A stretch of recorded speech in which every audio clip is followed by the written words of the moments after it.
Hi friends, నా పేరు వెంకటేష్. మీరు చూస్తున్నారు Telangana government schemes YouTube channel. So ఇవాల్టి టాపిక్ వచ్చేసి తెలంగాణ రాష్ట్ర వ్యాప్తంగా ఉన్నటువంటి రైతులందరికీ కూడా ఒక మంచి శుభవార్తగా అయితే చెప్పవచ్చండి. అర్హులైనటువంటి రైతుల యొక్క ఖాతాల్లోకి నేడు పీఎం కిసాన్ 20 విడతకు సంబంధించినటువంటి నిధులు అనేటివి రూ. 2000 మీ ఖాతాల్లోకి అయితే జమ చేయబోతున్నారు నరేంద్ర మోడీ గారు. అయితే ఈ యొక్క పేమెంట్ అనేది మీకు వస్తుందా రాదా, ఏ విధంగా చెక్ చేసుకోవాలనేది నేను మీకు ఈ వీడియోలో క్లియర్‌గా అయితే ఎక్స్‌ప్లెయిన్ చేస్తాను. వీడియోని పూర్తిగా చూసి తప్పకుండా లైక్ చేయడం మాత్రం మర్చిపోవద్దు ఫ్రెండ్స్. అలానే మీరు మన ఛానెల్‌ని ఫస్ట్ టైమ్ చూస్తున్నట్లయితే సబ్స్క్రైబ్ చేసుకొని బెల్ సింబల్‌ని ఆల్ నోటిఫికేషన్‌తో ఆన్‌లో పెట్టుకోండి. సో ప్రభుత్వ పథకాలకు సంబంధించిన అప్డేట్స్ వచ్చినప్పుడు వెంటనే నేను మీకు వీడియోని అయితే చేసి అప్‌లోడ్ అయితే చేస్తాను. సో ఇక వివరాల్లో గనుక వచ్చినట్లయితే నరేంద్ర మోడీ గారు ఇప్పటి వరకు అర్హులైనటువంటి రైతులందరికీ కూడా 19 విడతల సాయం అనేది సో ఈ యొక్క రైతులకు పెట్టుబడి సాయం కింద అయితే అందించారనమాట.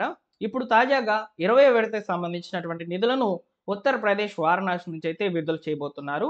అయితే ఈ విడుదల చేయబోతున్నటువంటి రూ. 2000 మీ ఖాతాలకు జమ అవుతాయా లేదా, ఏ విధంగా చెక్ చేసుకోవాలనేది ఇప్పుడు నేను ఒక ప్రాసెస్ అనేది చెప్తానండి. ఆ ప్రాసెస్ ప్రకారం మీ మొబైల్‌లోనే మీరు చెక్ చేసుకోండి. సో మీరు బెనిఫిషియరీ లిస్ట్‌లో పేరు గనక వచ్చినట్లయితే మీకు ఈ యొక్క పథకానికి సంబంధించినటువంటి డబ్బులనేటివి రావడం జరుగుతుంది. ఒకవేళ మీరు బెనిఫిషియరీ లిస్ట్‌లో లేకపోతే ఓకేనా? సో ఎందుకు లేరు అనేది కూడా మీరు తెలుసుకోవచ్చు. సో వివరాలన్నీ కూడా క్లియర్‌గా అయితే చెప్తానండి. సో దీని కొరకు మీరు పీఎం కిసాన్ వెబ్ పేజ్‌లోకి అయితే వెళ్ళాల్సి ఉంటుందన్నమాట. నేను ఆల్రెడీ పీఎం కిసాన్ వెబ్ పేజ్‌లోకి అయితే వచ్చి ఉన్నాను. సో దాని గురించి నేను మీకు ఇప్పుడు క్లియర్‌గా ఎక్స్‌ప్లెయిన్ చేస్తాను. సో ఫ్రెండ్స్, ఈ విధంగా పీఎం కిసాన్ వెబ్ పేజ్ అయితే ఉంటుందండి, హోమ్ పేజు. సో ఇక్కడ మీరు చూసుకోవచ్చు, క్లియర్‌గా అయితే చెప్పి ఉన్నారు చూడండి. The honourable prime minister will release 20th instalment of the PM Kisan Yojana on 2nd August 2025 from Varanasi అని చెప్పారనమాట. సో ఉత్తరప్రదేశ్ నుంచి అయితే విడుదలైతే చేయబోతున్నారు. ఒకసారి రిఫ్రెష్ చేస్తే మీకు ఒక ప్రాంప్ట్ మెసేజ్ కూడా రావడం జరుగుతుంది. సో అందులోనే క్లియర్‌గా అయితే చెప్పారు. ఈరోజు 10 గంటల సమయంలో ఉత్తరప్రదేశ్ వారణాసిలో మీటింగ్ అనేది కండక్ట్ చేసి అర్హులైనటువంటి రైతుల యొక్క ఖాతాల్లోకైతే డబ్బులను జమ చేయబోతున్నారనమాట. సో ఉత్తరప్రదేశ్ నుంచి అయితే విడుదల చేయబోతున్నారండి. సో ఇక్కడ మనకు ఒక ప్రాంప్ట్ మెసేజ్ కూడా వస్తది, చూడవచ్చు. సో చూసారా, ఇక్కడ వచ్చింది చూడండి. సో ఇక్కడ ఏం చెప్పారనేది క్లియర్‌గా అయితే ఉంది. ఈ మీటింగ్‌ని మీరు లైవ్‌లో చూడాలనుకుంటే ఈ క్యూఆర్ కోడ్‌ని స్కాన్ చేసి కూడా లైవ్ అయితే చూసుకోవచ్చు. 11 గంటల నుంచి అయితే స్టార్ట్ అవుతుందనమాట. సో మనకు మధ్యాహ్నం 2 ఆ టైంలో అయితే విడుదల చేస్తారు. సో విడుదల చేసినటువంటి ఒక 24 గంటల వ్యవధిలో ఓకేనా, వెంటనే అయితే అమౌంట్ పడదు. 24 గంటల వ్యవధిలో అయితే డబ్బులను ప్రభుత్వం అయితే, అంటే కేంద్ర ప్రభుత్వం అయితే విడుదల చేస్తుంది మన యొక్క రాష్ట్ర ప్రభుత్వానికి. అప్పుడు మన రాష్ట్ర ప్రభుత్వము సో డీబీటీ విధానంలో అందరికీ కూడా అర్హులైనటువంటి వాళ్ళకి ట్రాన్స్ఫర్ అయితే చేస్తుందనమాట. దేశవ్యాప్తంగా 20,500 కోట్లు అనేటివి ఈరోజు జమ కాబోతున్నాయి అన్నమాట రైతుల యొక్క ఖాతాల్లోకి. అయితే ఈ యొక్క పీఎం కిసాన్‌కి సంబంధించి బెనిఫిషియరీ లిస్ట్‌లో మీ పేరు ఉందా లేదా చూసుకోవాలనుకుంటే ముందుగా బెనిఫిషియరీ లిస్ట్ అనే ఆప్షన్‌ని మీరు సెలెక్ట్ చేసుకోవాల్సి అయితే ఉంటుంది. ఇప్పుడు నేను సెలెక్ట్ చేశాను, చూడవచ్చు మీరు స్క్రీన్ మీద. సో మీ మొబైల్‌లో కూడా ఓపెన్ అవుతుందండి. ఒకసారి చెక్‌ఔట్ చేయండి. సో బెనిఫిషియరీ లిస్ట్ అనేది క్లిక్ చేయంగానే మనకు ఇంకొక వెబ్ పేజ్‌లోకి అయితే ఫ్లెచ్ అవుతామన్నమాట. సో ఇక్కడ ఇంటర్నెట్ సర్వీస్ అనేది చాలా స్లోగా ఉంది మాకు. సో అందువల్ల లేట్ అవుతుంది. నేను మీకు చెప్తా ఉంటాను. ఒకసారి ప్రాసెస్ అనేది ట్రై చేయండి.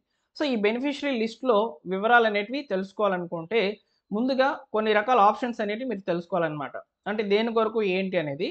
సో ఇక్కడ ఓపెన్ అవుతాయి. నేను ఇప్పుడు చూపిస్తాను. ఓకేనా? ఓపెన్ అయింది చూడండి. బెనిఫిషియరీ లిస్ట్ అనేది ఉంది. సో ఇక్కడ ముందుగా స్టేట్ అనేది సెలెక్ట్ చేసుకోవాలి. స్టేట్ వచ్చేసి తెలంగాణ అనమాట. సో మనం తెలంగాణ రైతుల గురించి అయితే ఈ వీడియోలో మాట్లాడుతున్నాం కాబట్టి, సో సెలెక్ట్ చేసుకున్న తర్వాత డిస్ట్రిక్ట్ అనేది సెలెక్ట్ చేసుకోవాలి.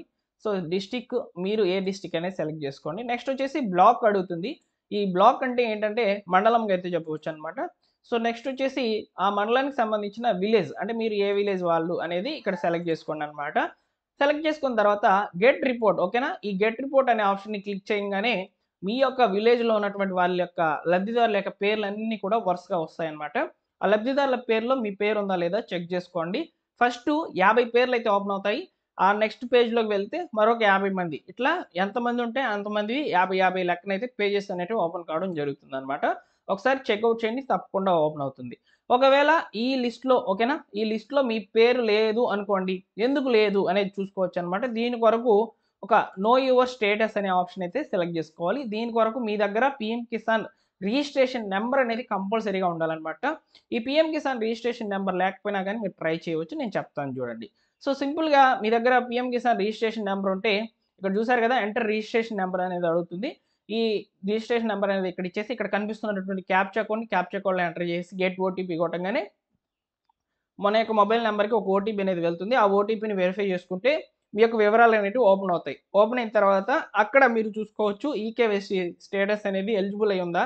అదేవిధంగా ఆధార్ సీడింగ్ అయ్యి ఉందా లేదా అనేది చూపిస్తుంది. ఈ 2 కూడా గ్రీన్ కలర్‌లో ఉంటేనే మీకు పేమెంట్ అనేది పడడం జరుగుతుంది. లేదు రెడ్ కలర్‌లో ఉంటే మీరు ఈకేవైసీ వేయకపోవడం లేదా ఆధార్ సీడింగ్ చేసుకోకపోవడం జరిగి ఉంటుందన్నమాట. అందువల్ల మీరు బెనిఫిషియరీ లిస్ట్‌లో మీ పేరు అనేది లేకుండా పోయిందని చెప్పి అక్కడ రీజన్స్ అనేటివి చూపిస్తాయన్నమాట. ఇప్పుడు రిజిస్ట్రేషన్ నంబర్ మాకు తెలీదు అనుకుంటే, నో యువర్ రిజిస్ట్రేషన్ నంబర్ అనే ఆప్షన్ అయితే ఉందన్నమాట. సో, ఇక్కడ రైతు యొక్క మొబైల్ నంబర్ ద్వారా లేదా రైతు యొక్క ఆధార్ నంబర్ ద్వారా రిజిస్ట్రేషన్ నంబర్ అనేది మనం కనిపెట్టవచ్చు. సో, దానికి సంబంధించిన ప్రాసెస్ కూడా చెప్తాను. ఒకసారి వినండి. సో, ఇక నో యువర్ రిజిస్ట్రేషన్ నంబర్ మీద క్లిక్ చేయంగానే మన యొక్క మొబైల్ నంబర్ అంటే రైతు యొక్క మొబైల్ నంబర్ అన్నా ఇవ్వాలి. లేదా ఆధార్ నంబర్ ద్వారా అయినా చెక్ చేసుకోవచ్చు. సో, సింపుల్‌గా మీరు రైతు యొక్క ఆధార్ నంబర్‌నైతే క్లిక్ చేయండి. రైతు యొక్క ఆధార్ నంబర్ ఇచ్చేసి ఇక్కడ కనిపిస్తున్నటువంటి క్యాప్చాని ఈ క్యాప్చాలో ఎంటర్ చేసేసి గెట్ ఆధార్ ఓటీపీ అని క్లిక్ చేయండి. ఆధార్‌కి రిజిస్టర్ అయి ఉన్నటువంటి మొబైల్ నంబర్‌కి ఓటీపీ వెళ్తుంది. ఆ ఓటీపీ వెళ్ళిన తర్వాత మళ్ళీ ఇక్కడ వెరిఫై చేసుకోమని అడుగుతుంది. ఓటీపీని వెరిఫై చేసుకున్న తర్వాత మీకు ఒక ప్రాంప్ట్ మెసేజ్ అనేది వస్తుందన్నమాట స్క్రీన్ మీదకి. సో, అందులో రిజిస్ట్రేషన్ నంబర్ అనేది ఉంటుంది. ఆ రిజిస్ట్రేషన్ నంబర్‌ని మీరు ఏదైనా గుర్తుగా ఉండేటట్లు రాసి పెట్టుకోండి. ఎందుకంటే ఈ విధంగా వచ్చినప్పుడు ప్రతిసారి ఇలా చేయకుండా డైరెక్ట్‌గా నోటెడ్ అయితే అవుతుందన్నమాట.